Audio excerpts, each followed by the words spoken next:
types of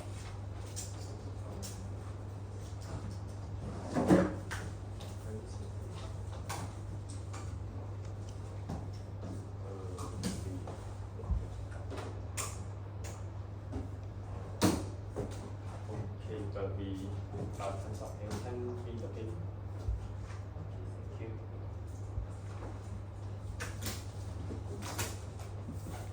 Thank you.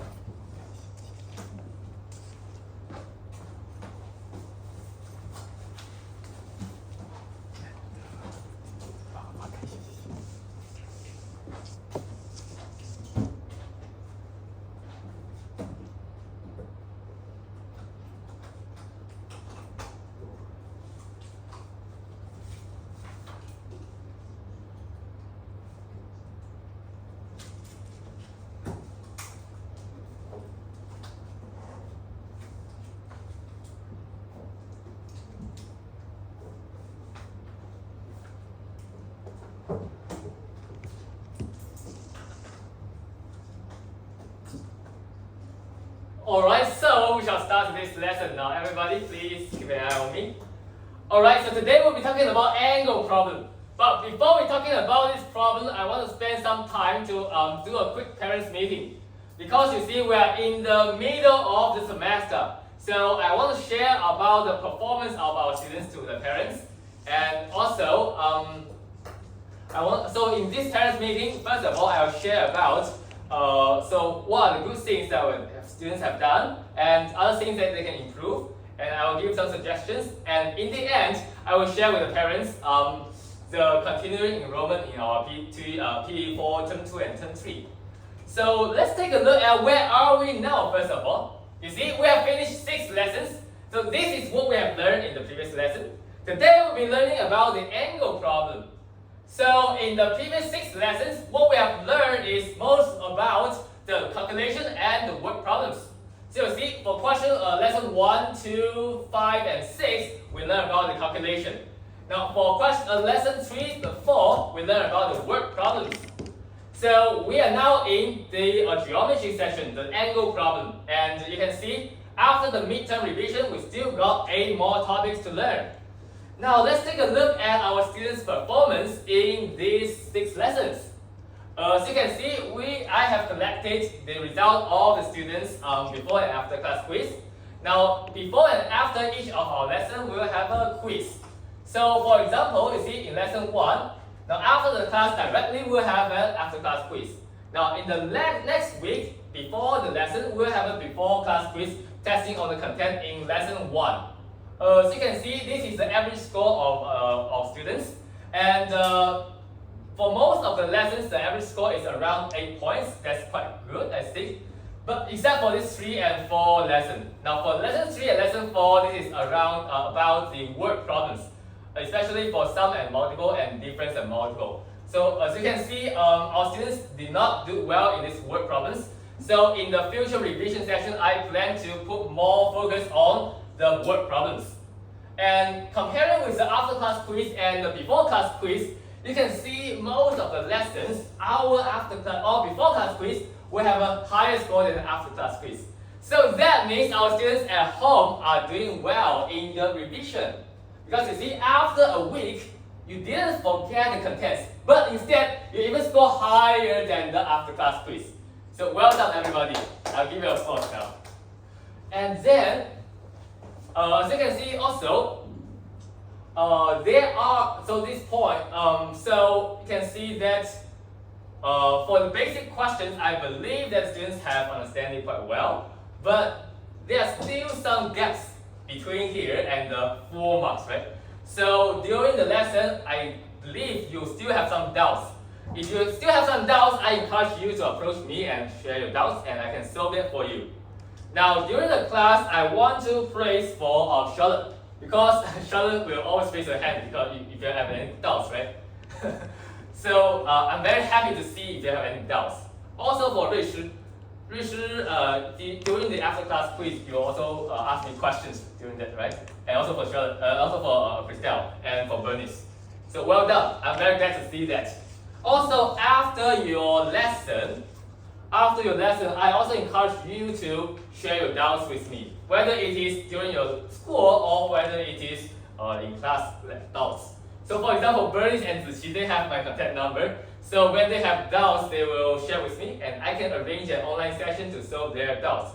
So for the other students, Christelle, Charlotte, and Ruishi, I also encourage you to do so. So if you have doubts in school also, or in class, just share with me and I can solve it with you. Besides, the online session is for free, so why not? Just share with me. Okay? This is what I'm glad to see because you are bringing the doubts to me and you are feeling more comfortable to share your doubts.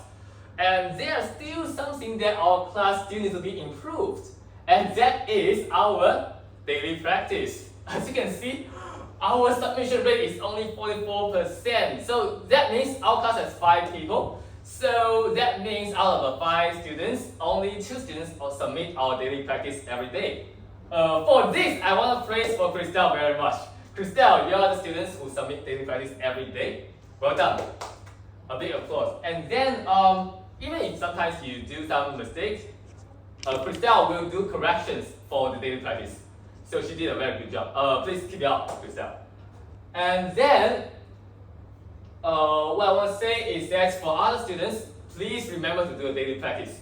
So from now on, to ensure you have done the daily practice, I will prepare a paper version of the daily practice. So by the end of the week, if you haven't finished your daily practice, please finish the daily practice before you leave at the night of Saturday. Okay? So do you have a problem with that, Bernice, Rishu, and Charlotte? Okay, so that's a deal. Alright? Please do your daily practice. So finish about that, I want to talk about some suggestions based on this problem. So if you have any doubts and thoughts, just come up with me. Don't be shy. Just approach me, okay? And secondly, do your daily practice. Please do your daily practice. Right, so finish about that, I want to introduce to the parents our enrollment information. So you see, more parents may be wondering why should we introduce the enrollment in such an early stage. So that is because we know for parents you might have some plans at the mid of the year. So we want to share our schedule in advance so that you can better plan your schedule. So let's first take a look at what will be covered in our P4 Term 2. So P4 Term 2 will be the holiday class. It will happen in around June. It lasts for 8 days with 1 day in between in a break. So let's first take a look at P4 Term 2. Our focus will still be on calculation and word problems. These are the syllabus we are going to cover. So you see, these are all the word problems we are going to cover in the holiday lesson. Except for that, there is also 1 calculation lesson and 2 more geometry lessons. So that is going to be covered in 8 days with another final review at the end of the lesson. Yes? What is later I will explain to you. Alright? Then let's take a look at P4 Term 3. That will happen next to your holiday. So it is actually in your semester 2. It will happen starting from the 5th of July. Our focus again is on calculation and word problems, but this time we'll have some extended topics. Some fun knowledge in maths that is not covered in school. So we want to introduce to you also. Let's take a look at the schedule. So for lesson 1 to lesson 8, these are the word problems we are going to cover, and these are also the word problems that is going to test it in P4 SA2 exams. Besides for that, we also covered the calculation skills, and we'll also cover some geometry, like here. Alright, then moving on, let's see about the last half of the second half of this semester. So in total, this term 3 will have 17 lessons. And then, you see, among them, again, this is a word problem here. And in this half of the semester, we're more focused on the calculation. So you see, exponentiation, have you ever heard of that? Exponentiation. Okay. And then we'll have divisibility rules about calculation. And also we'll learn about other calculation, like small calculation of the decimals. Also, we'll be introducing to you some extended topics like Pythagorean theorem. So this is not covered in your school. but we think that it is more interesting to you to understand it. Okay, so finish about the syllabus. Let's take a look at our schedule. As you can see, in term 2, yeah, in term 2, our schedule will be from the 31st of May all the way to the 8th of June. Alright, so in the middle there will be 1 day break. So you continue for 8 days continuously with a 1 day break in the middle. The time will be still on 6:30 to 8:30. It will be taught by me in English. And for the term 3 lesson, it will start from the 5th of July and last for 17 lessons every Saturday night from 6:30 to 8:30. So we want to open this, share with this with parents because we want to prioritize our current students. So we want to inform parents in advance before we actually open up the slots for the other every students. So we will have a period from yesterday all the way to 9th of March for the current students to register. Because we want to ensure that all current students, if you want to continue, you can have a slot. But then after the 9th of March, we'll open the slot for everybody to register. So of course, current students can also register, but then we can't guarantee the slots. Right, so for current parents, if you observe in your app, there is such button, the unpaid button, there is an order unpaid. So if you want to continue, you can make the payment and let me know. I think, and that's it for the parents meeting now. For parents, if you have other stuff to do, feel free to leave. So we are going to start the lesson. If not, you're also free to stay here and listen. Thank you. I will sign up. Okay. 我在他面前。谢谢老师。谢谢老师。 Okay. 谢谢。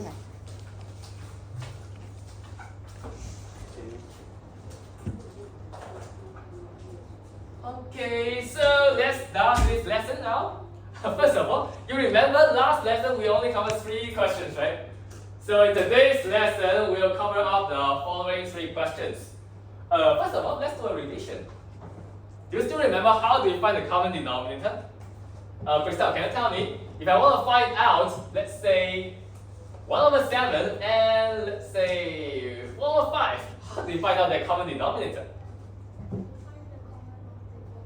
How do we find a common multiple? Listing from which number here? 7, okay. We list down for the multiple of 7. What is the first multiple of 7? 7. And then we check, is there a multiple of 5 here? No, okay. So it's not a multiple of 5. What about the next number? 14, alright. Is it? No, again. Next one. 21. Should we put a tick or a cross? Cross again, okay. The next one. 28. Cross again. 35. Tick, okay. So that means we need to find out the common denominator as 35. So for this 1/7, Rachel, can you tell me, how do we change it to a fraction with 35 as denominator? Okay, 7 times 5. 1 times 5 also, very good. So this will give us 35 and 5. So 5 over 35. How about, Charlotte, can you tell me how to make this to a fraction with 35 as denominator?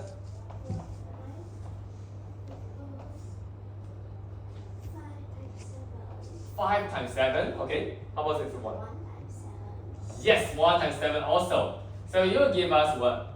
7 over 35. Alright, then comparing with 1/7 and 1/5, which one is larger, Bernice? 1/5 is larger. Why do you think it's larger?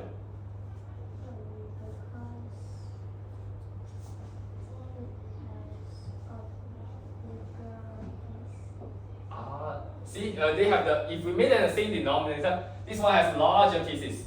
So this one, 1/5, it is larger. So, but actually, if you take a look at this, they have the same numerator.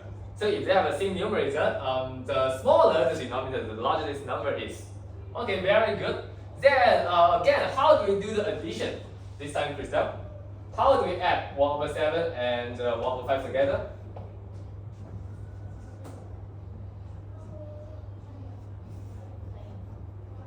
No, imagine we already have this.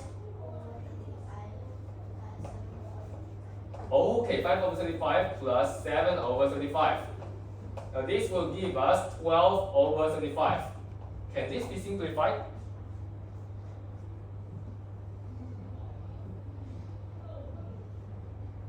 Any idea? It seems not, right? So actually this cannot be simplified.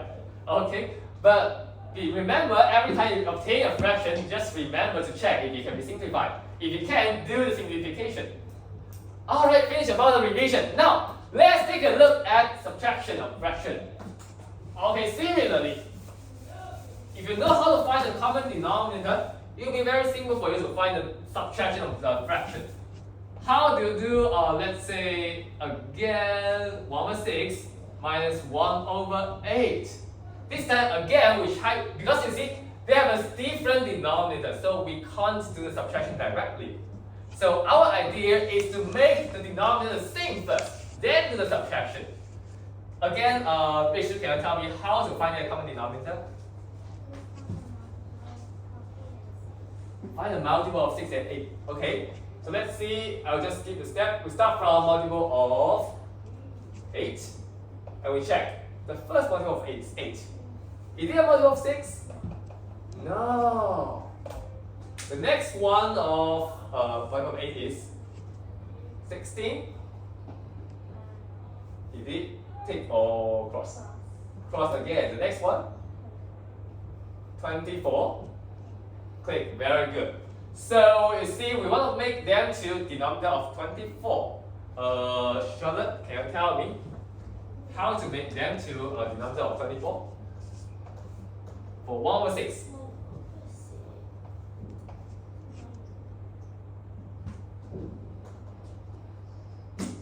We want to make this number to 24. So 6 times 4, excellent.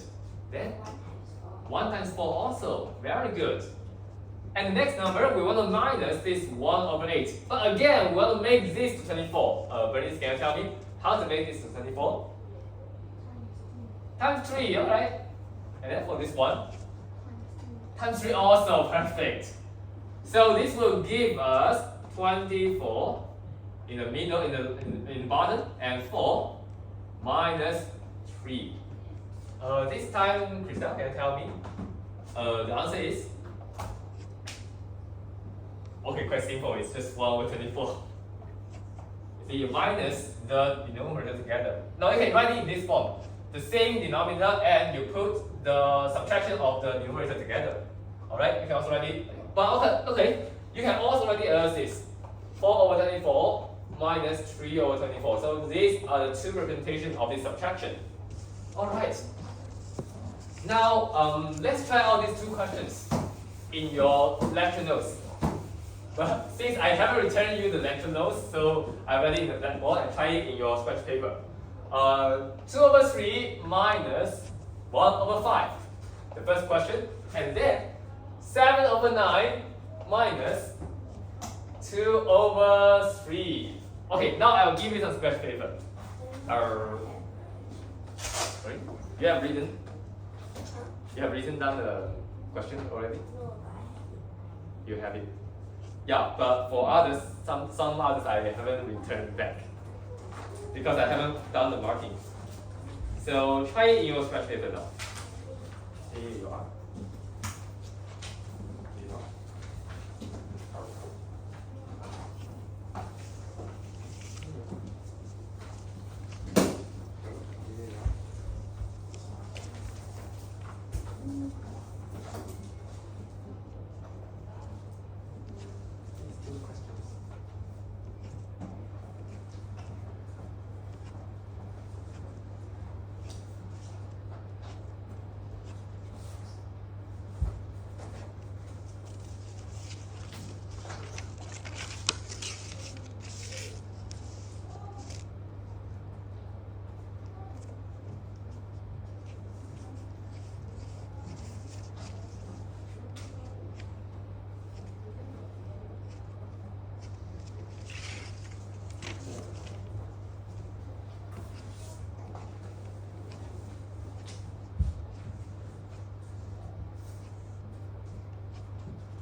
step. Then I do a step.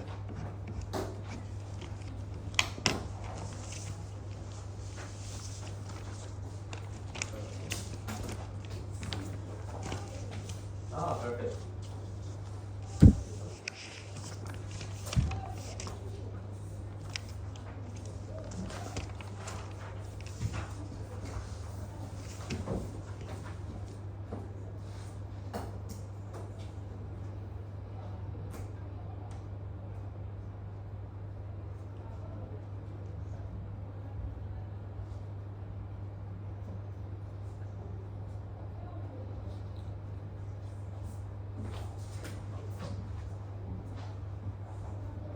Alright, time's up. Everybody, please put your pens down. I'll call somebody to explain these two questions to me. Maybe Christian, how solve this question? Okay, multiples. Of, let's say the larger number 5. Then, let's see, 5 multiple of 3. I will check. 5, no, it's not a multiple of 3. 5. And then 10. Again, no. Then we find out 15. This 15, it is a multiple of 3. I see everybody have done this step. So then we try to make this to 15 as denominator. Then can you tell me how to find it out? 2 over 3. How to make it to 15? 3 times 5, perfect. And 2? 2 times 5 also, okay. And minus 5, how about 5 here? 5 times 3, 1.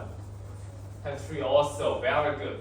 So this will give us 10 over 15 minus 3 over 15. So the answer here is 7 over 15. Alright, let's take a look at the second question here. Richard, can you explain to me this? Okay, the multiple of 9, let's say. The first one is 9. Now, is it a multiple of 3? Yes. So we will make this to 9. So for 7 over 9, it is already there. Then how about this 2 over 3? How to make it to 3 times 3 equals to 9? Then 2 times 3 gives us 9. So this will give us 7 over 9 minus 6 over 9. So, yes? Sorry, which one? You said 2 times 3 gives you 9. Oh, sorry. 2 times 3 gives you 2 times 3 gives you 6. Yeah, 3 times 3 gives you 9. So this will give you 6 over 9. So the result is 1 over 9. Okay. Then let's take a look at another example. How to do subtraction in mixed number? For example, if you're going to do, let's say, 3 and 1 over 4 minus 2 and 3 over 4. This time, Charlotte, can you tell me how to do subtraction? Do you still remember how to subtract in the mixed number? Then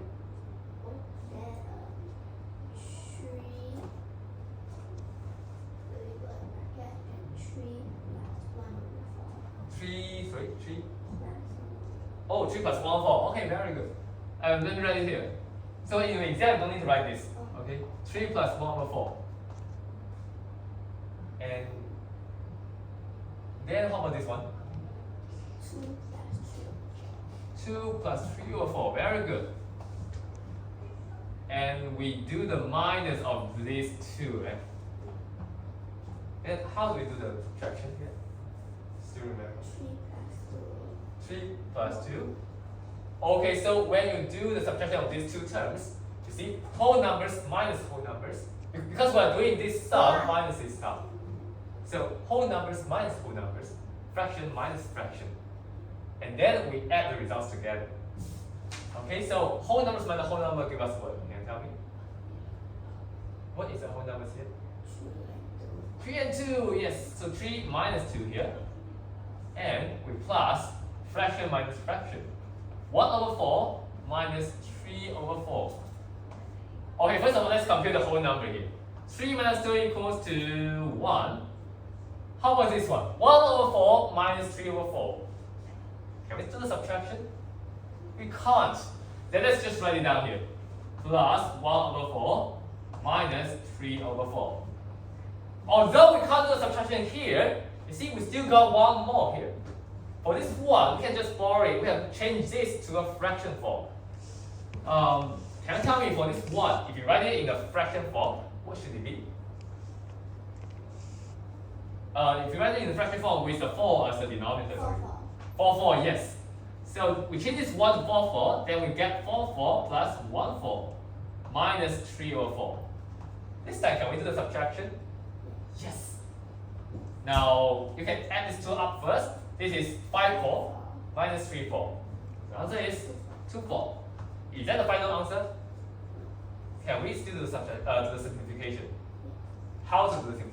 2 divided by 2 and then 4 divided by 2. Yes, 2 divided by 2 and 4 divided by 2. So this will give us 1 over 2. So that's it for this question. You see, in the mixed number subtraction, if you can't do subtraction of these two fractions, then remember to borrow a digit. Okay, then try out these two questions in your stretch paper. It's so messy. Let me do this one.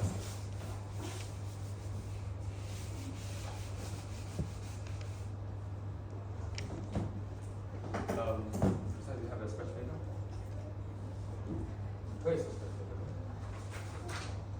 Oh, yeah. Check it out.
Okay, time's up. Please put your pens down.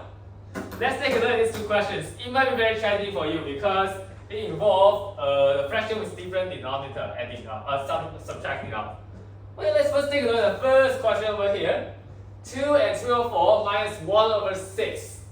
Now, you see, we have the different denominator. So the first thing you do is to try to make them the same denominator. But before that, let's again group the whole numbers together and group the fraction together. Charlotte, can you tell me where is the whole number and where is the fraction? 2 is the whole number, yeah, and there's no more whole number here. So I just leave the 2 here. Okay? Okay, and then how about the fraction? 3, 4, Minus 1, 6. Now see how to do the subtraction over here. They have a different denominator. List down the multiples of 6. Okay, list down the multiple of 6. Let's list down. Now, the first multiple of 6 is 6. We check. Is it also a multiple of 4?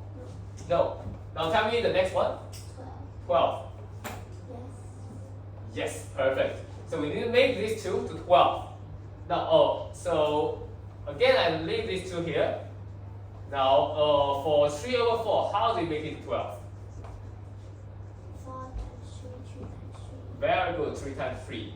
And then we minus 1 over 6. Bernice, can you tell me how to make this 1 over 6 to 12 as denominator? 6 times 2, okay? 1 times 2, perfect. Then what is the result for this subtraction?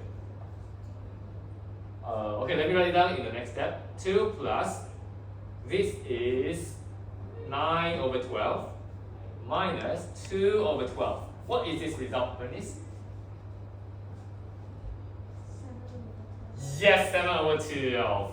So this is 2 plus 7 over 12. What is this result?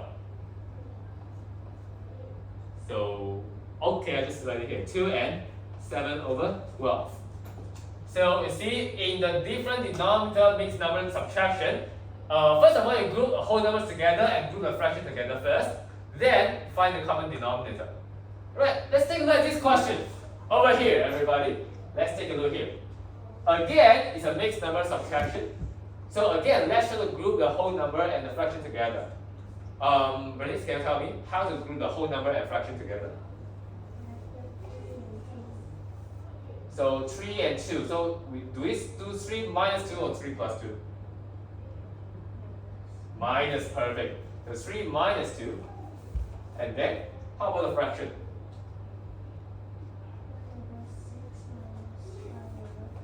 1 over 6 minus 5 over 8. Perfect. Then, in the middle, what operator should I put?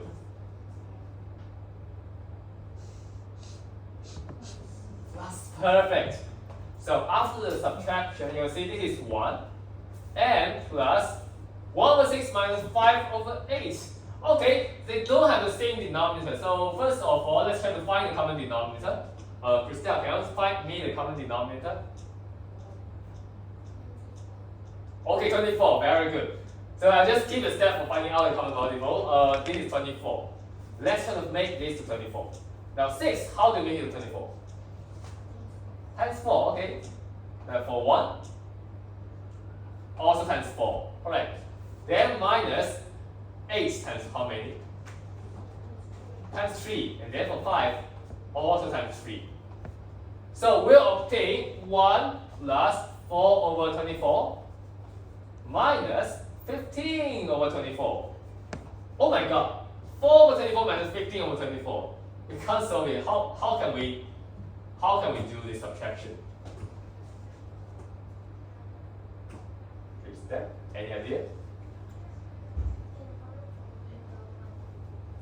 Sorry, we borrow 1.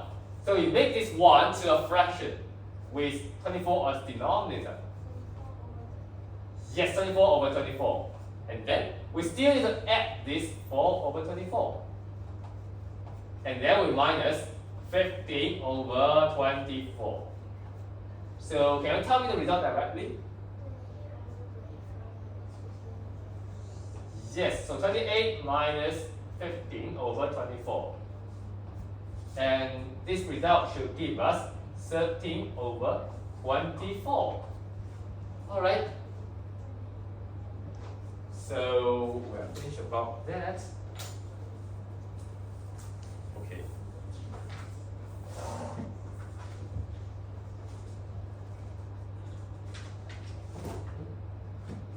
Did you give me your homework?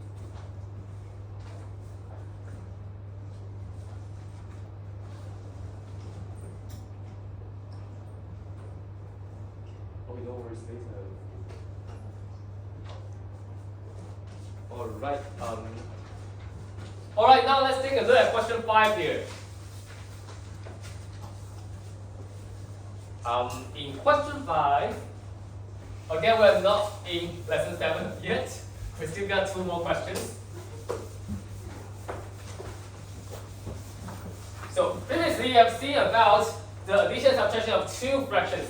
But now we are having 3 fractions now. Let's take a look here. So again, similarly, you have a 3 fractions adding up together with different denominator. This time our idea is the same. You make the denominator the same so that you know how to add them together. So to find their common denominator, first of all you focus on the left 2 and then find their common denominator and use this common denominator to find the common denominator with 6. Okay, so let's try it out. First of all, what is a common denominator for 2 and 3? Rachel?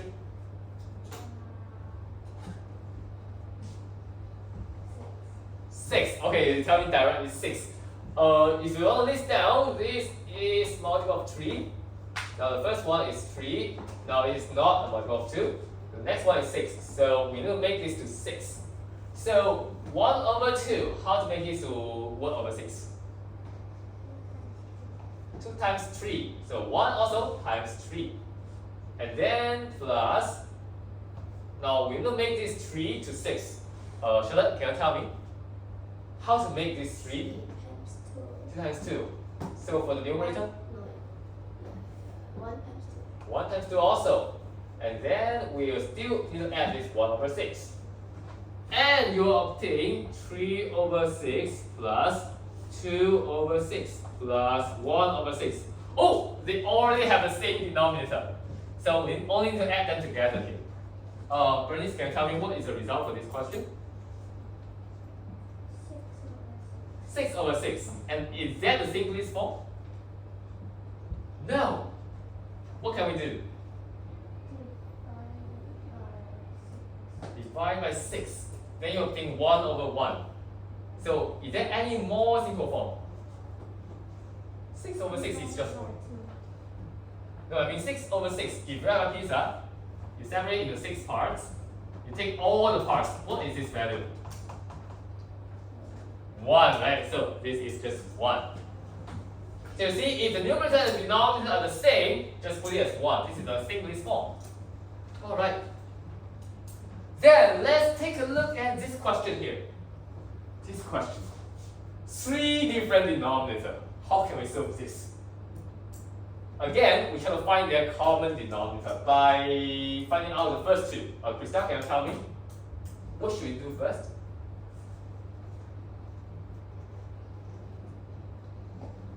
Now,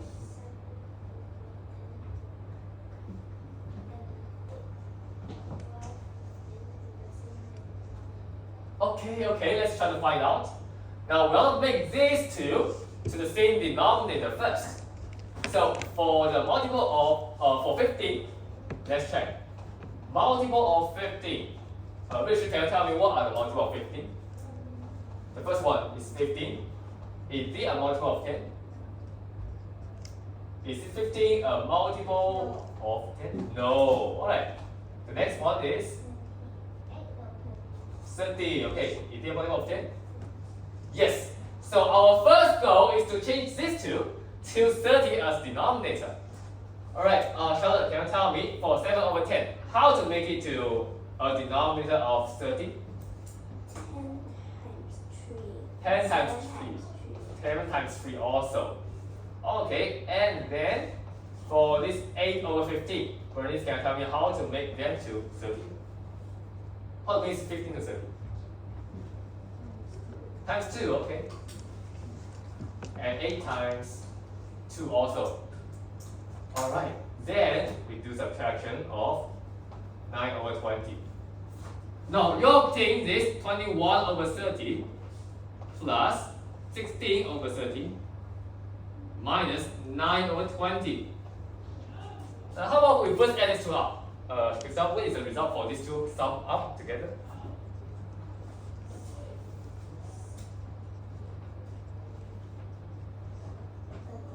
Thirty-seven. 37 over 30. Then we minus 9 over 20. How should we do the subtraction, Richard?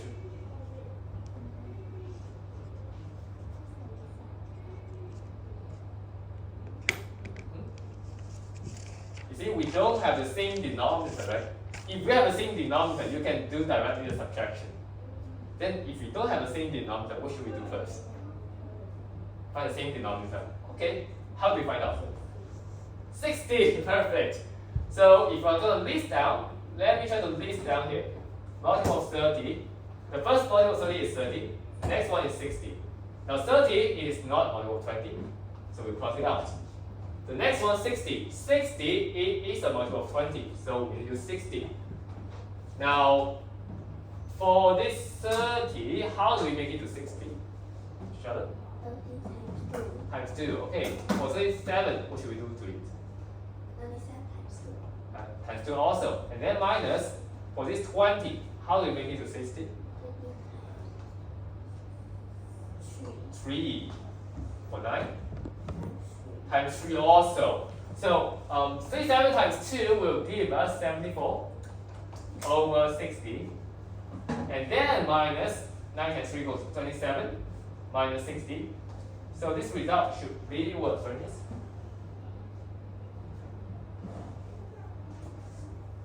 Okay, let me write down the common form. 74 minus 27. 47, perfect. 47 over 60. So that is the result for this question. You see, even though if you have more than 2 fractions, still you need to find the common denominator. Then try to find out the answer for this question. A very long equation. It's very challenging for you. So I will just give you 1 minute to do so. And then I'll explain to you this. Just have a try. How to add it together?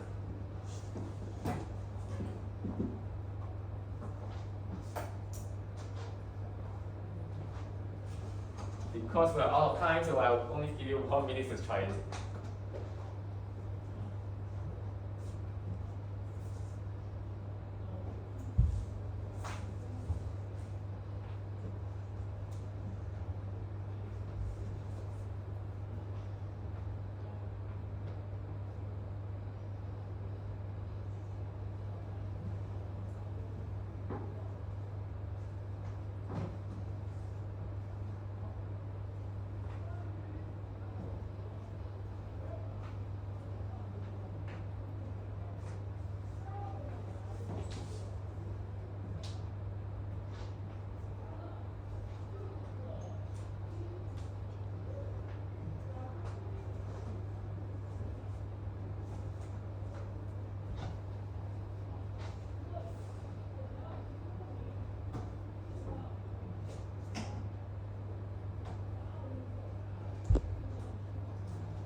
Okay, time's up. Let's take a look at this question. Now, again, let's take a look here. You're going to sum up 6 fractions, but 6 mixed numbers. Let's first recall, how do we add a mixed number together? Christelle?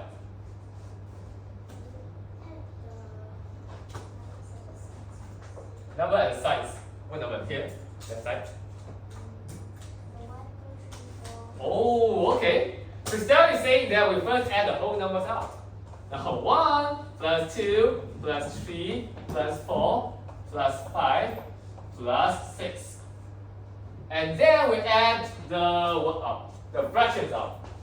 1/2 plus 1/4 plus 1/8 plus 1/16 plus 1/32 plus 1/64. Oh my god, a long list of numbers. Then for this sum, can you tell me the result? Please. Can you obtain the result for this sum?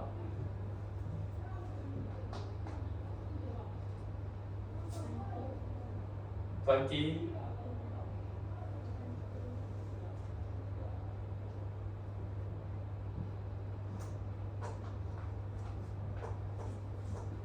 Okay, a very small trick here.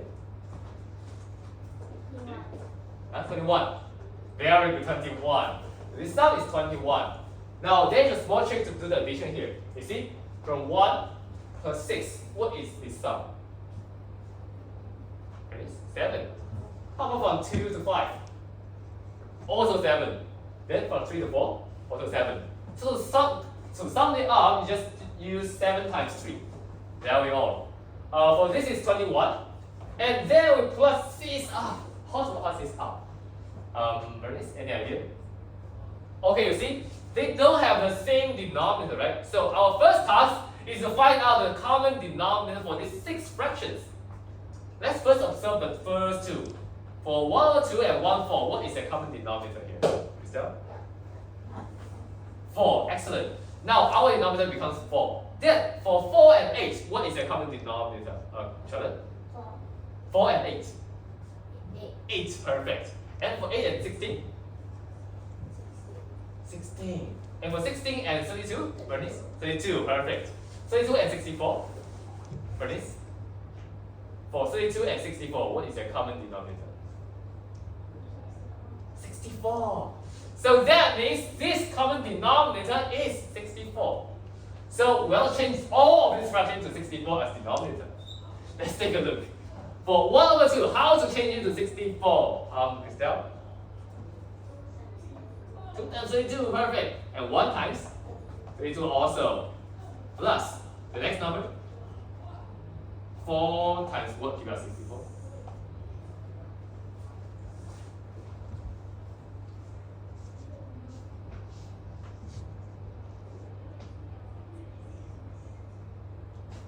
Okay, to verify this, you can just calculate your scratch paper. 64 divided by 4. 35? Okay, let's verify. 64 divided by 4. What is this number? 1. This. So the result should be 16. Okay, so 4 times 16 will give us 64. So over here, 1 also times 16. Then for the next one, we should, for 8, how to make it to 64?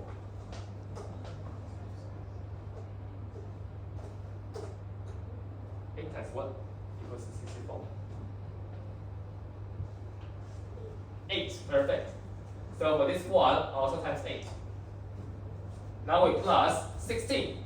Charlotte, 16 has what? Give us 64. Previously, we already computed.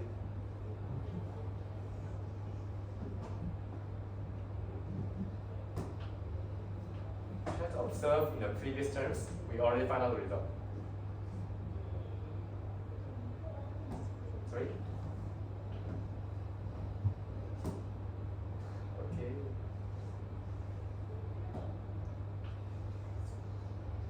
Okay, let's check. In this term, do you see? 4 times 16 equals 64. So 16 times 4. 16 times 4, yes. So you see 1 also times 4.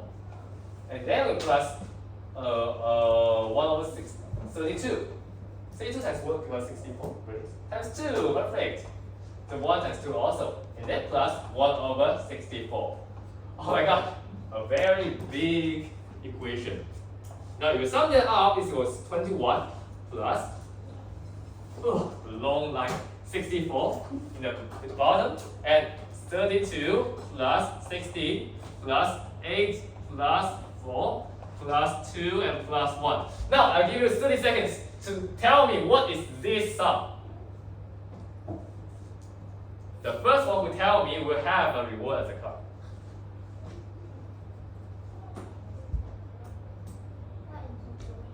The sum for this 32 all the way to 1.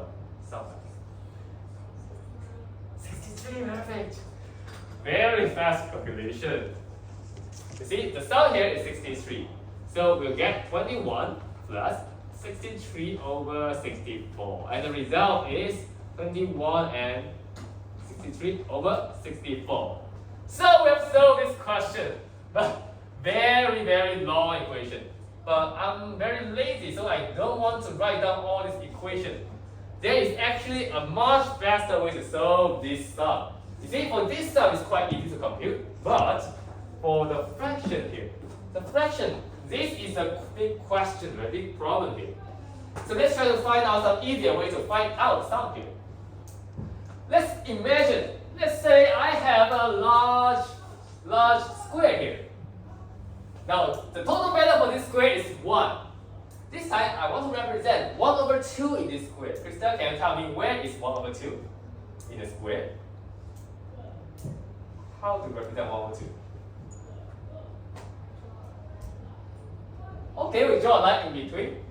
Alright, so if we draw a line, let me shade this part. Oh. So this is 1 over 2. Then let's take a look at 1 over 4. How to represent 1 over 4, Christian? Can you represent 1 over 4 in this rectangle here?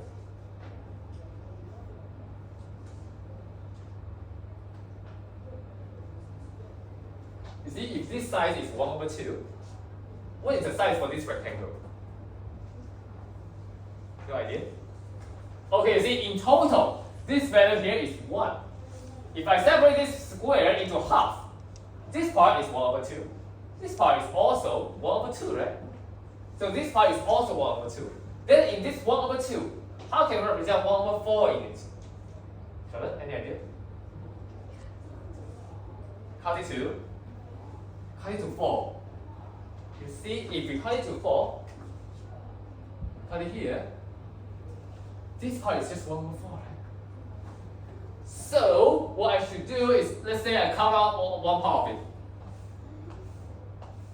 This part is 1 over 4.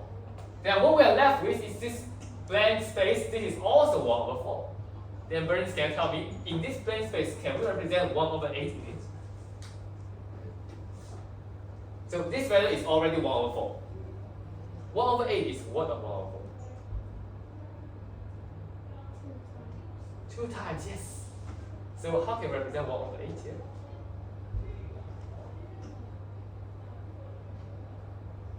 Okay, you see, if this, let's say if this square is 1 over 4, how can we represent 1 over 8 here?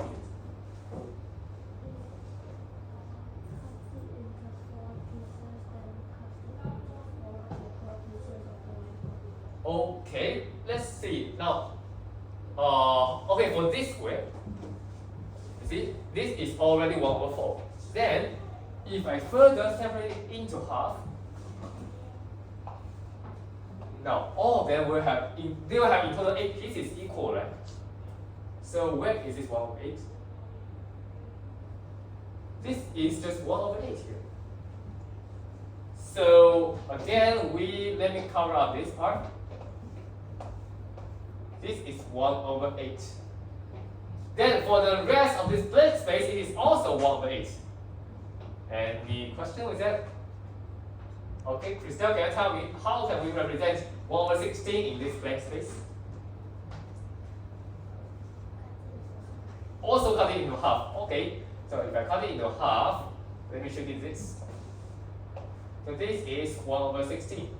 Again, for this blank space, now it is also 1 over 16. So Rich, can you tell me how can we represent 1 over 34, 32 in this blank space? You see, this value is already 1 over 16 now.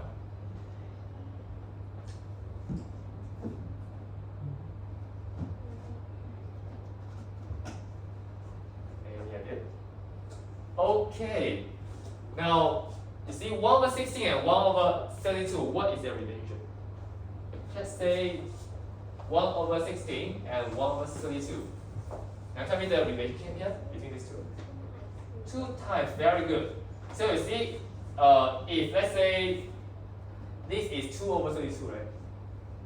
So let's say this value, if it is 1 over 16, how can we represent 1 over 32 in this square? The total value here is 1, okay. Let's say this pizza is 1 over 16. How can we represent 1 over 32 here? Cut it into half. You see, if I cut it into half, this part will represent 1 over 32. Because 1 over 32, it is half of 1 over 16. So if you have a square over here, again, we can cut it into half to represent 1 over 32. So in this square, now, again, let me cut it into half. This is 1 over 32. And the next one, we still have a 1 over 64. Okay, so this blank space is again 1 over 32. This time, you see, we want to represent 1 over 64 inside it. See, this is 1 over 32. It consists of 2 1 over 64. So if I cut it again into half, this one is 1 over 64. So now let me cut it into half. Let me show you this part now. This is 1 over 64. So now all these parts are shaded except for this small square. What is the value for this small square, Christian? Any idea?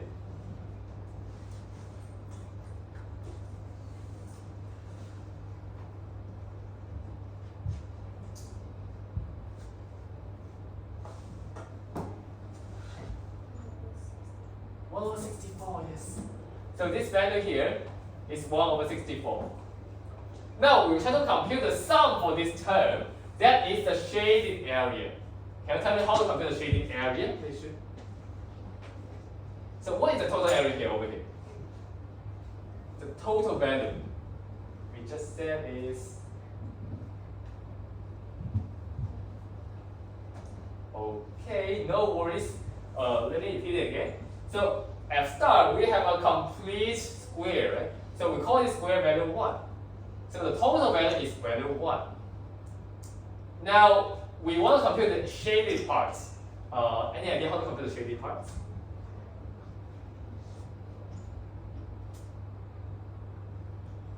Let's say if I ask you, you have a large square.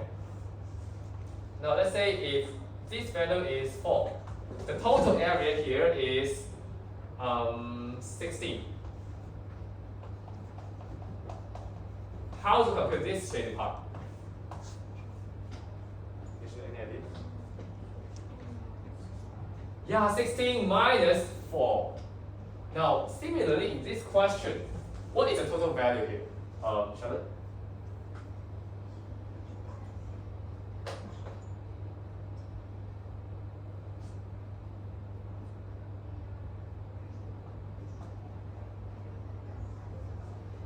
What is the square here? The total value of the square.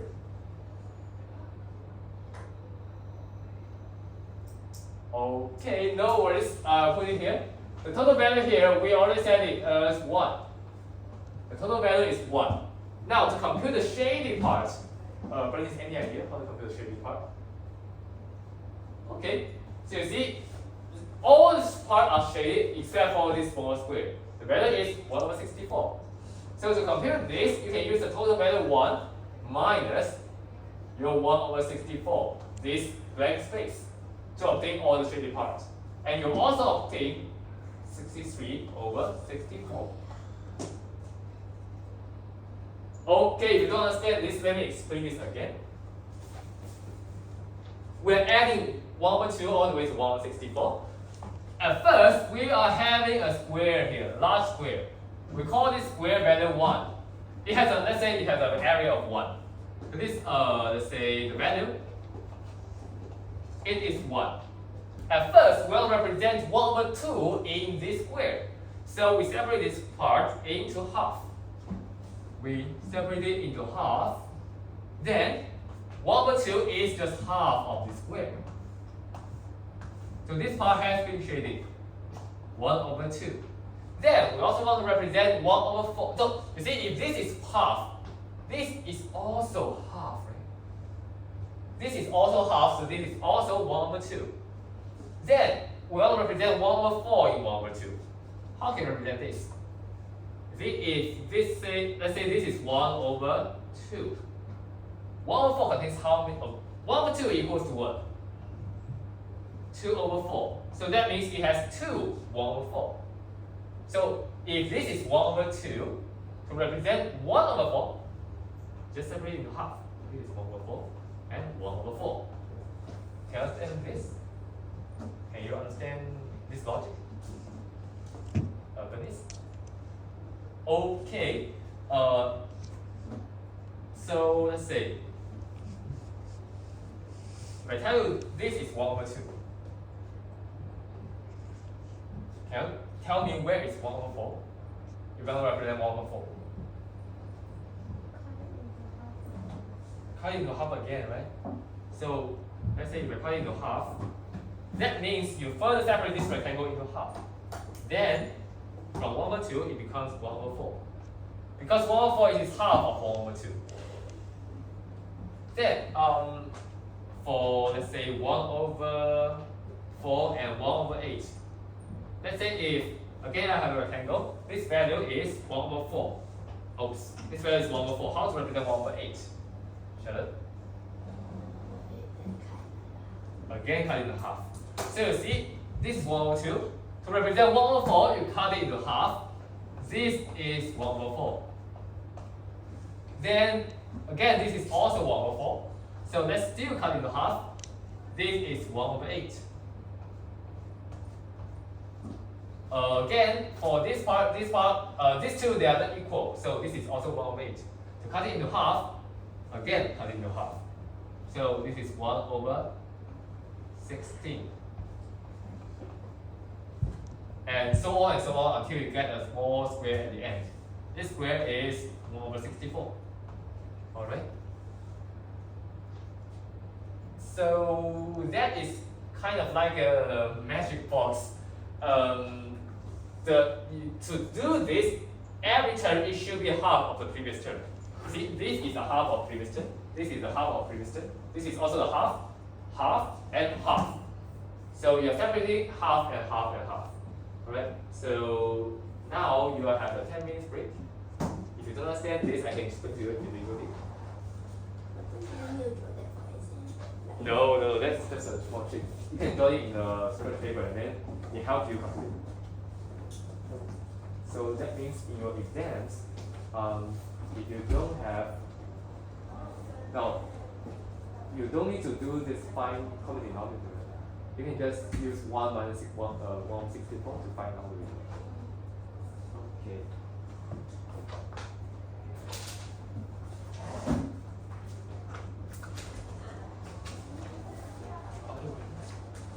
So do you still have a question with this method? You understand? Oh, okay, perfect.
Oh, yeah.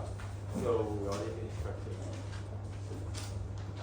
So now we'll be looking at a new topic, the angles. First of all, let's recall what is the angle. It means, oh, have we had the lecture notes here? Oh, you all get? Okay, very good. Oh, besides your handouts, there's actually one more material I need to give you. Let me check.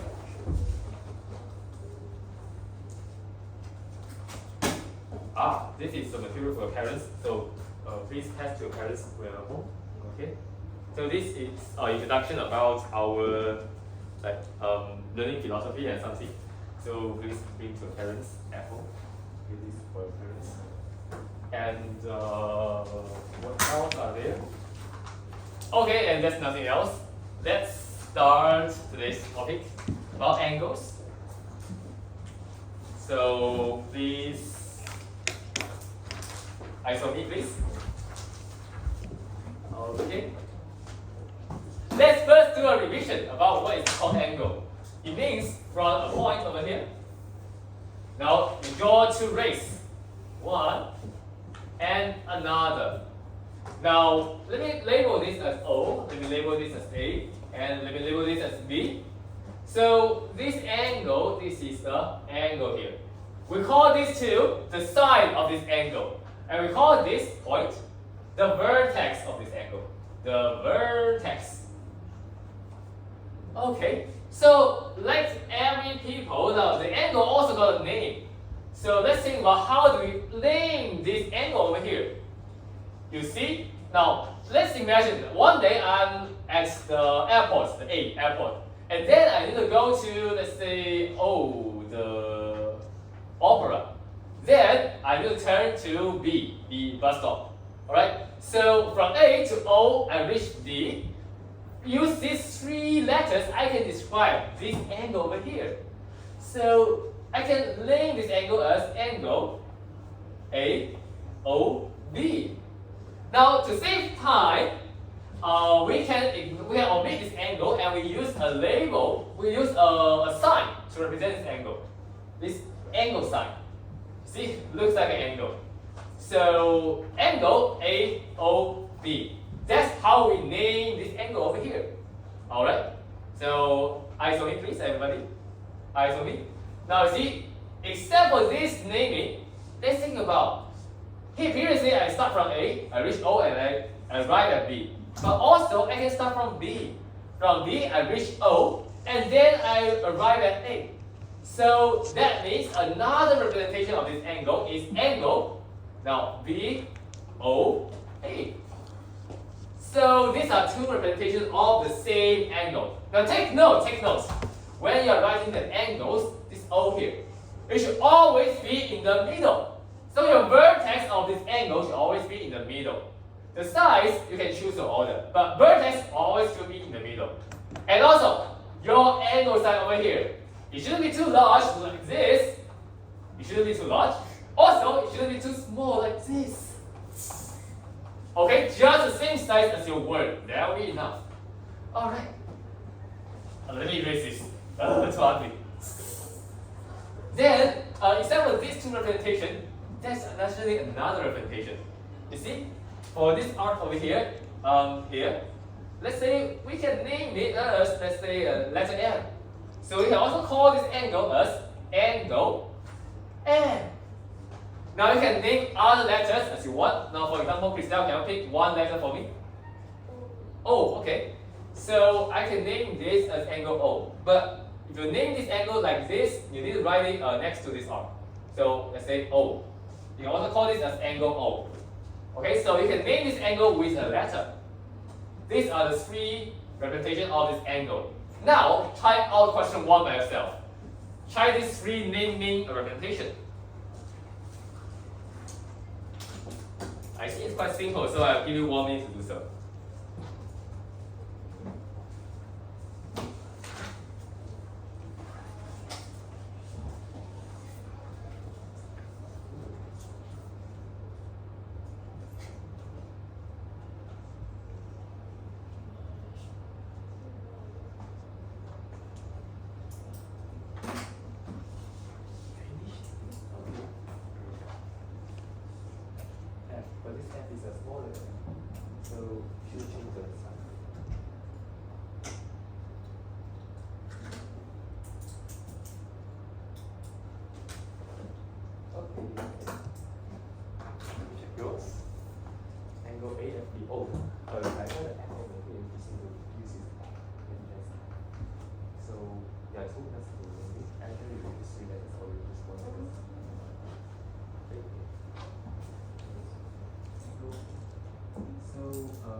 Okay, it seems some of you might still be confused about this question.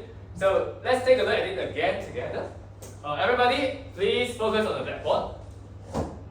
Alright? Alright. Now let's take a look at here. Name this angle with 3 different ways. Again, Charlotte, can you tell me where is the vertex for this angle? C. C is called the vertex of this angle. Now there are 2 sides, here and here. So can you tell me one naming for this angle? ACB. Yeah, you see? Everybody, eyes on me. Now from A, you reach C, and then you arrive at B. So one naming is A. From A, you reach C in the vertex, and then you reach B. How about another naming? Richard, can you tell me? Okay, you can also from B, reach C, and then end at A. You see? From B, you reach C, and then you reach A. Okay? B, C, A. Another one, there is also an F here. Friends, can you tell me what are the other naming for this angle? F, yes. They also name it as angle F. So there are 3 naming for these angles. Okay? You want to write it down? Just 10 seconds to write down. If no, we'll move on. Yes? So what? Lowercase f. So if there is a lowercase f, you write angle lowercase. Oh, sorry. A lowercase. Alright. Angle f. A lowercase f. Alright? Do not write the uppercase. Okay, so following by that, sometimes you will see some angles. Some are large, some are small. Let's think about what determines the size of this angle. Now let's imagine that there's a shark. The shark, it has a large mouth. So what determines the size of this angle, the angle of this mouth? You see? The extent of this opening, right? If you have a small opening, then the angle is small. If you have a very large opening, your angle is very large. So the opening of this angle, this determines our angle size. For example, is again AOB. Now if you have this opening, comparing with this, a small opening like this angle will be smaller. Alright? Then, how do we measure the size of the angle more accurately? So that's actually another unit for this angle. It's called the degree. The degree of the unit. Now, to simplify this, we can use this side. So for example, if we're going to write down, let's say 10 degree, then you can write down like this, 10 degree.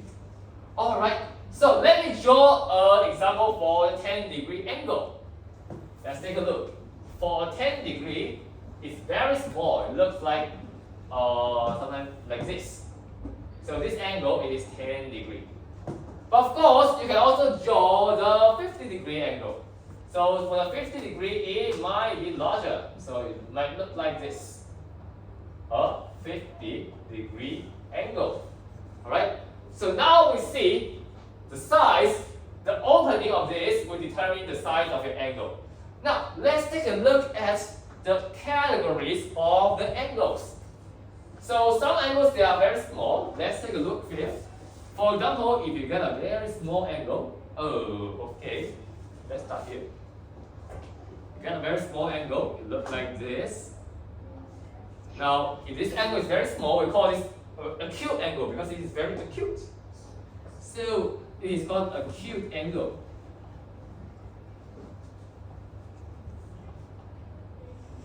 Now, followed by that, you see the opening, if you further open it up until it is vertical like this, then you get a what angle? Can anybody tell me? Okay, Christian, right angle, right? So if you move this side to the vertical, you get a right angle over here. This is called the right angle. The right angle.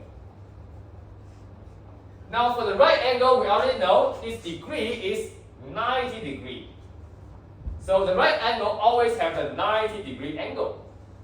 Then if you further open this side up from here to here, then you obtain an angle that look like this. Bernice, can you tell me what angle should it be? What do we call this angle? Any idea? It's not to the O. Oh yeah, obtuse angle. Okay, so we call this obtuse angle. So obtuse angle typically is larger than your right angle. And moving on, if this side is further open to the left until it forms a straight line. See, if this angle is further spinning to the left, it forms a straight line. Then we call this a straight angle. Okay, this is what I will call you. It's called a straight angle.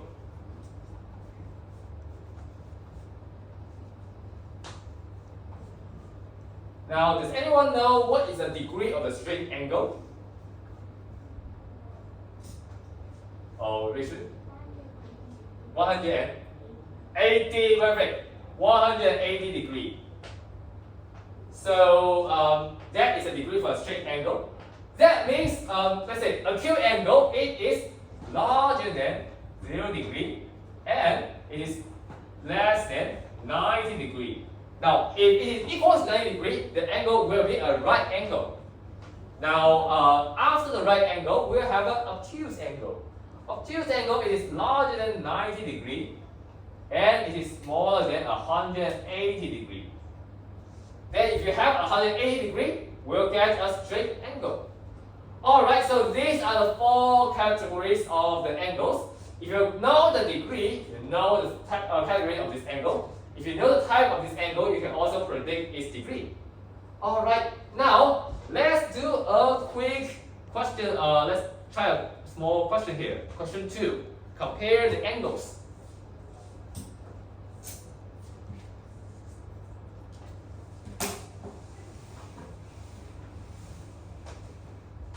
Name 2 angles that are greater than 90. So that should be quite easy, right? So I will call somebody to answer this question for me. Okay, Christelle? Okay, just tell me one. Okay. Angle E, okay. Angle E, it is larger than 90 degree. What else? Hey, Charlotte, this is for you. Angle B. Angle B, perfect. See, angle B and angle E, they are all larger than 90 degree. Angle E and angle B. So that is the answer for this question, right? You didn't take note in your handout. Okay, just 10 seconds. I think that will be quite easy for you. The answer for this is angle E and angle B.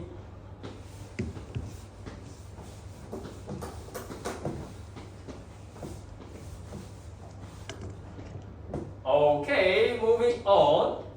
I want to introduce to you the real topic for today. The angles in the rectangle and squares. First of all, let's take a look at the square here. In the square, can anyone tell me what are the characteristics of this square A, B, C, D? Bernice, any idea? What is the characteristic of the square?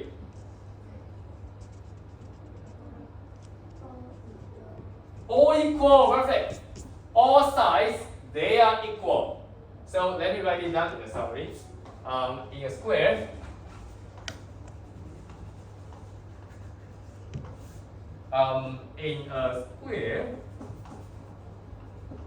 its property is, first of all, 4 equal sides. What else property are there, Charlotte?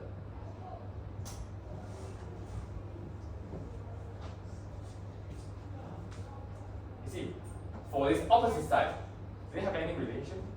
Yeah, equal length. Equal length, we already know that is 4 equal sides.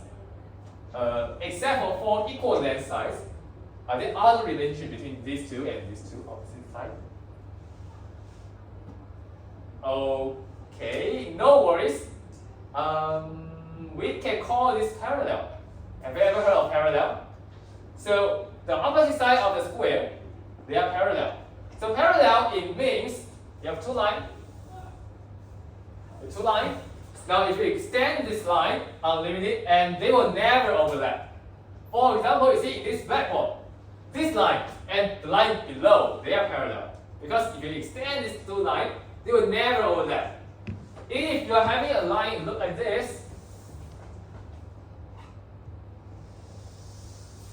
although at first it seems very parallel, in the end, if you extend it, they can be overlapped, then they are not parallel.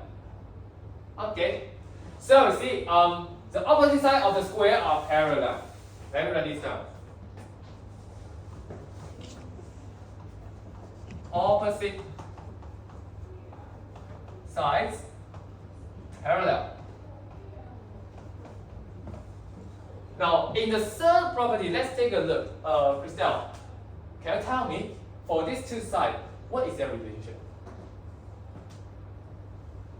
For AB and AB. What do we call this? Now, they are vertical, they're perpendicular. The angle is perfect. So you see, this is a right angle. So what is this degree? 90 degree, perfect. How about these three angles? They are all right angles, that is 90 degree.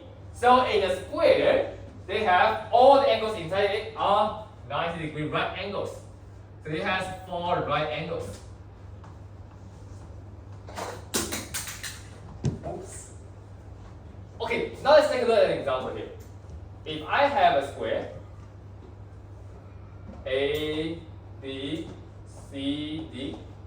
Now, I draw a line over here. Let's call this 30 degree. How do we find out the angle for this angle? Richard, any idea? If this is a square, now this angle is 30 degree. What is the angle for this? What is the degree for this angle? This angle, let's say angle F.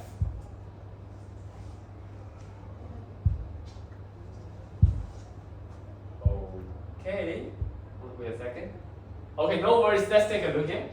You see, this is a square. So what can we tell for BAD, this angle? What is the angle for BAD? Sorry. Let's recall in right angle, perfect. So in total, this is a right angle. What is the degree for right angle? Sorry? Answer is 6. How do you know it's 16?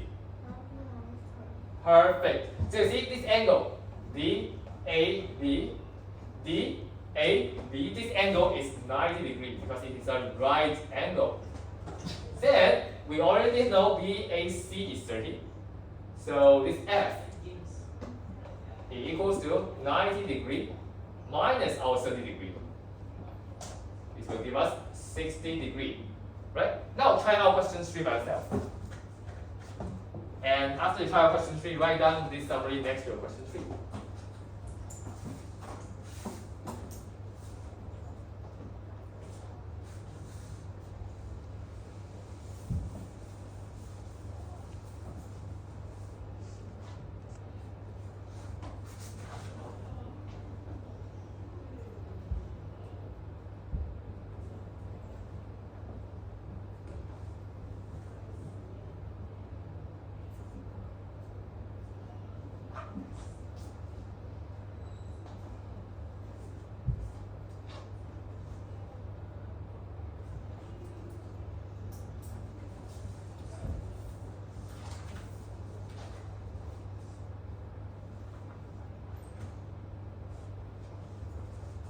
Alright, let's take a look at this question very quickly because I know all of you have know how to solve it.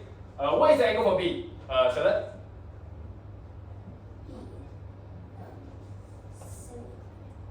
How do you do 75? 90 degrees altogether, so 90 degrees minus 15 degrees. Very good. 90 degree minus 15 degree equals to 75 degree. Alright, moving on to the next question. Let's take a look at the property for it, of the characteristic of the rectangle. This time we got a rectangle over here. Can we observe any characteristic for this rectangle? Let's say A, B, C, D. Bernice, any idea? What is the characteristic for the rectangle?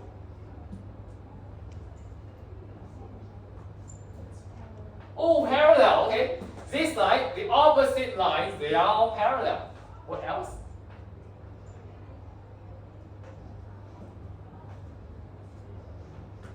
How about the angles? Are there any characteristics for the angles? All right angles. So these four, they are all right angles. Anything else?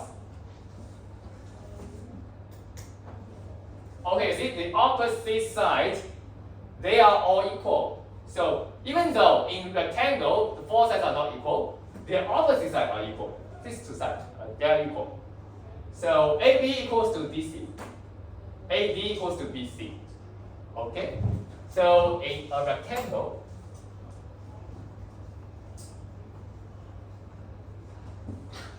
now first of all, you have opposite side equal.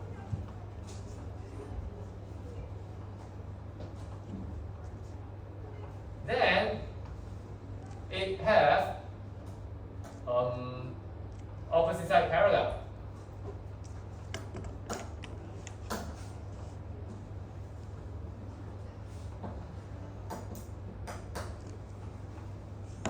And also, it has four right angle again.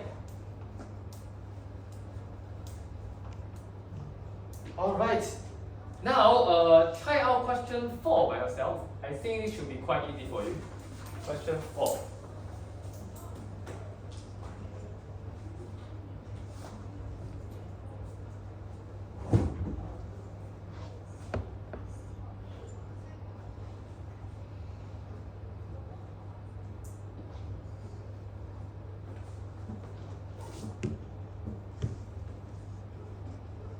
Oh, by the way, first of all, let me ask you, where is this CAE though? Where is CAE? Shall I? C. A. E. Oh, so this is an angle we're trying to find out. Alright, so this is CAE. Now try to find this out. I give you 30 seconds. I think that should be quite easy for you.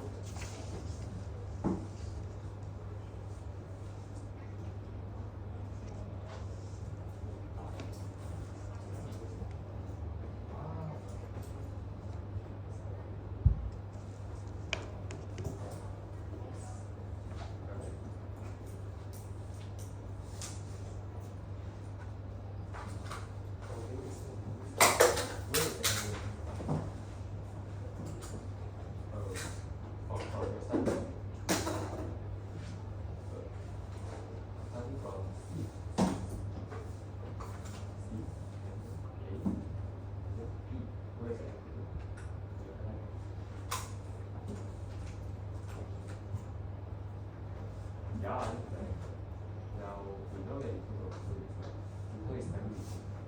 This 90 consists of oh.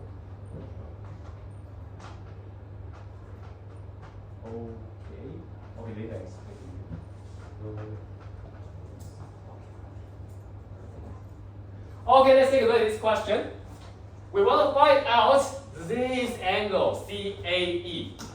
Then, we know this is 25 degrees. This is also 25 degrees. And then what else do we know? Operation? So BAD is a right angle. That means this angle is how many degrees? This blue angle. So it should be a 90 degree, right? Oh, I didn't hear, sorry about that. So this is 90 degree. Now, what does this 90 degree consist of? How many angles? Bernice, can you tell me? This 90 degree consists of how many angles? 3 angles. Can you tell me the angles here?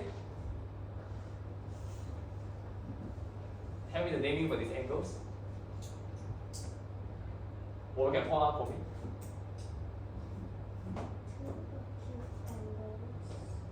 Two what angles? Acute angles. Okay. Can you tell me the name, not category? how to name the angle. Use 3 letters to name the angles.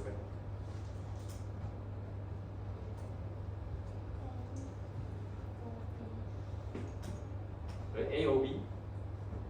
Okay, can you point the angles for me? Which one? Which one do you want? This one, right? So where's the side? So for this angle, let me draw here. This angle, we can start from which LS again? Bernice? Okay, we can start from B, and we need to reach which vertex? We need to reach A, and then we arrive at C. So this angle is called, we can call this angle as angle BAC. You see? Start from B, you reach A, and arrive at C. Right? Then what else angle are there? Can you tell me, Bernice? Which one? A, B, C. ADE is this angle, right? Start from A, you reach D, and you arrive at E. This is the angle for ADE. How to express this yellow angle here? Can you tell me where's the starting point? A. A is the midpoint because a angle. This is the vertex of the angle. So this either this point, let's say this B or this C, either B or C, they are the starting point. Now for this yellow angle, can you tell me where is the starting point? So which one? A. I mean this angle. You can start from these 2 points. Where is the letter for these 2 points? E, okay? You start from E. So this angle, you start from E. Where is the midpoint? A, okay? So A in the middle, and then that point. D, perfect. This angle is EAD. So this 90 degrees consists of BAC, this angle, and EAD, and the red angle here. So to compare this red angle, Charlotte, any idea? This CAE. So the whole thing, which is 90 degrees minus 25 degrees, then the answer minus 25 degrees. Oh, so you minus first 25 and then you minus another 25. Okay, take a look at the blackboard. So you minus 225. This will give us 90 minus 50. And the result it should be 40. Alright? So that is the answer for this question. Good job.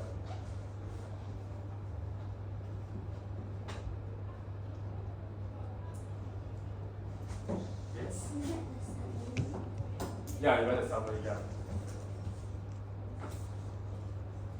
Okay, this one you read the summary. Oh, you finished your summary. Try question 6.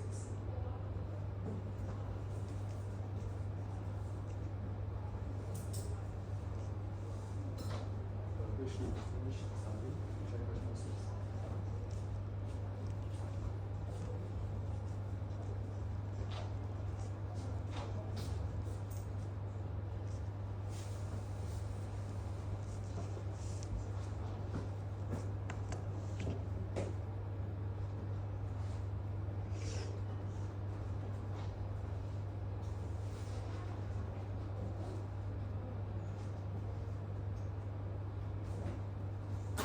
Okay. Now we shall move on to question 5. Please put your pens down. Let's take a look at question 5 here. Question 5. We want to find out. Also, first of all, these are two. This is a rectangle. ABCD is a rectangle. ECGF is a square. This is 69 degree. This angle. DCE is 69 degree. We try to find out angle BCG. Please can you tell me where is this angle BCG? Can you point out for me? B, C, G, perfect. So from B to C to G. This blue angle is what we're going to find out. So I will give you maybe 1 minute, try it by yourself. How to find this angle.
Alright, let's take a look at this question. Put your pens down. Let's take a look at it.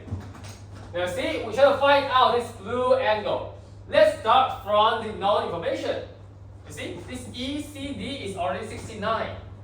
Alright, so if this angle here is 69, now, if this is ABCD is a rectangle, what can we tell for the angle for this rectangle, Jordan? Yeah. All the angles for the rectangle are what angle? Right angle. So what can we tell for DCD? The degree is 90 degree. So this angle is a right angle. Oh, 90 degree. Now if this, this orange angle is 69 degree. Can we tell the angle for ECB? Rachel? Okay. First of all, we want to find out ECB. Can we tell the degree for this angle here?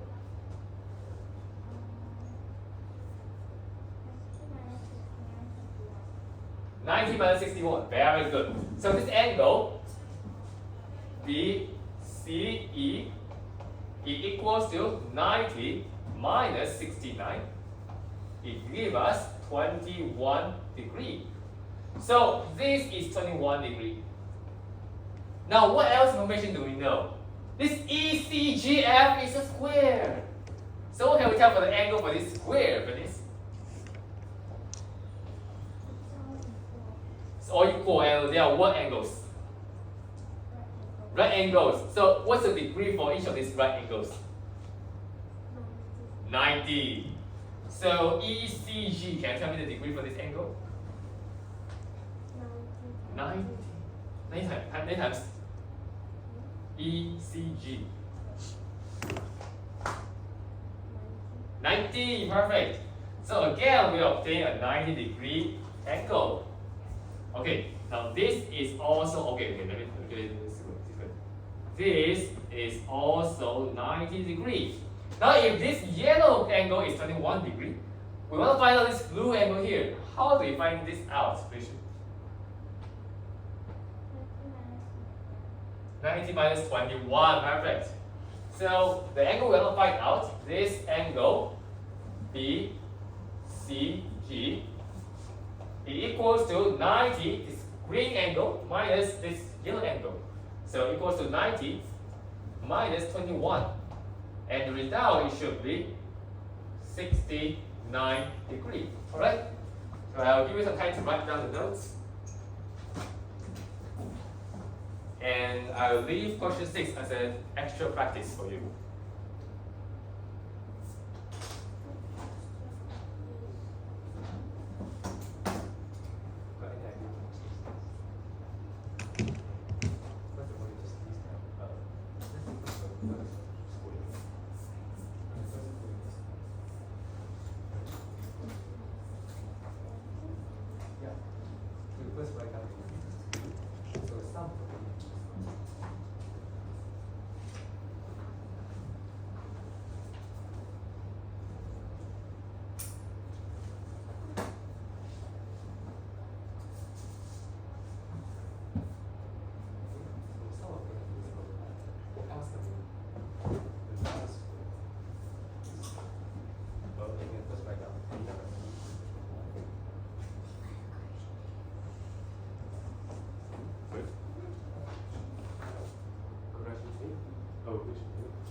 Okay.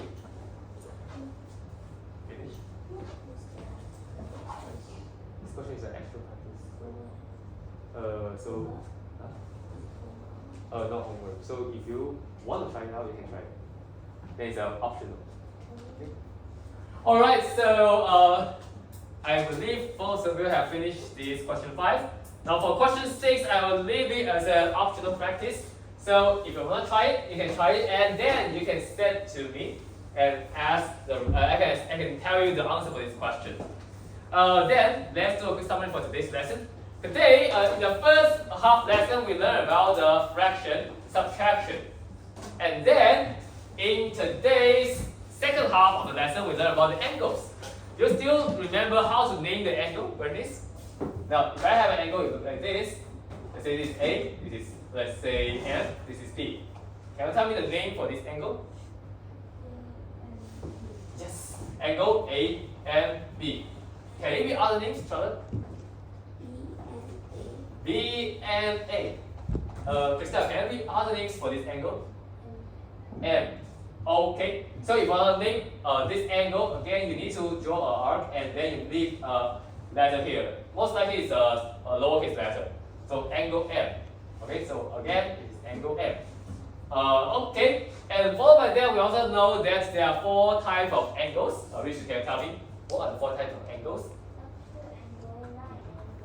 Acute angle, right angle, obtuse angle, and straight angle. Perfect. So these are the 4 angles. What is the degree for the right angle? Charlotte? 90 degrees. And what is the degree for the straight angles, Bernice? 180, perfect. So followed by that, we have also seen the characteristic for the square and the rectangle. So what are the characteristics for the square, Krista?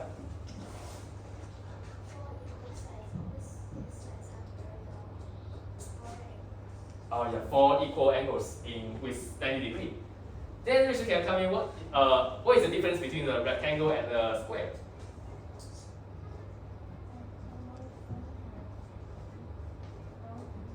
All sides not equal. Okay, so let's compare for these 2 characteristics. What is the difference here? Okay, let's see. First of all, the rectangle don't have 4 equal sides. You only have opposite side equal. Then for the rest 2, opposite side parallel, and also 4 right angles that are all the same. Alright, then let's take a look at the homework today. First of all, explain to your parents how to solve question 5. And then, again, very similar. We do the question in lecture notes, except for question 6. Okay? Just leave it as an optional practice for you. And all the practice questions and your daily practice. Don't forget to do the daily practice. Homework. Okay. Alright, then let's have a after class quiz. Yes. Oh, your homework. Okay.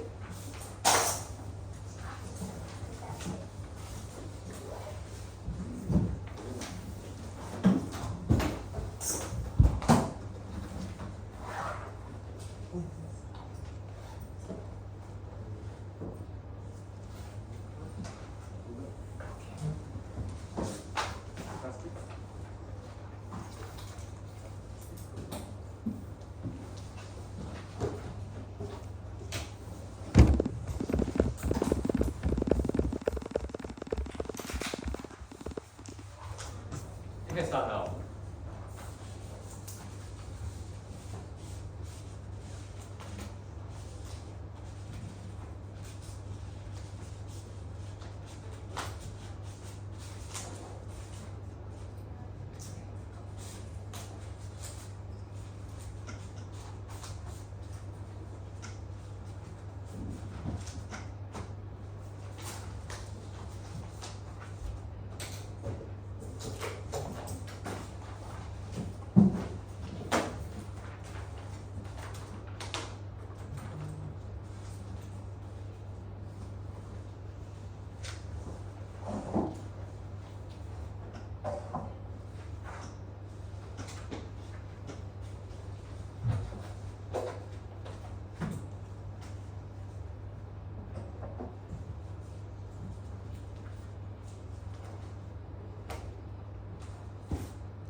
orange.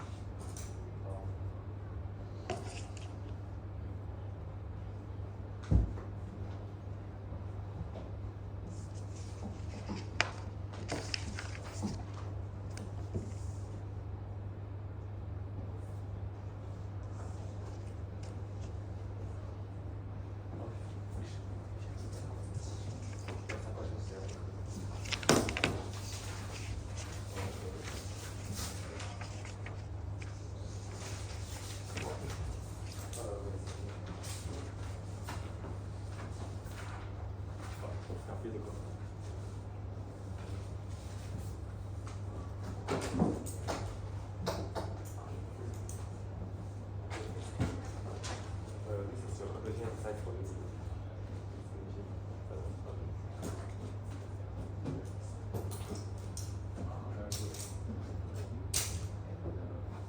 Excellent.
Wait a minute. This one, 8. This one, 8. 1, 0, 6, 4.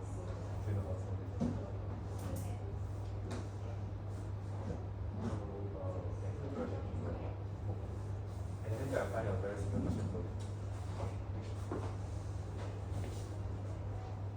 Okay, for this question, we need the mixed number to put it in front of the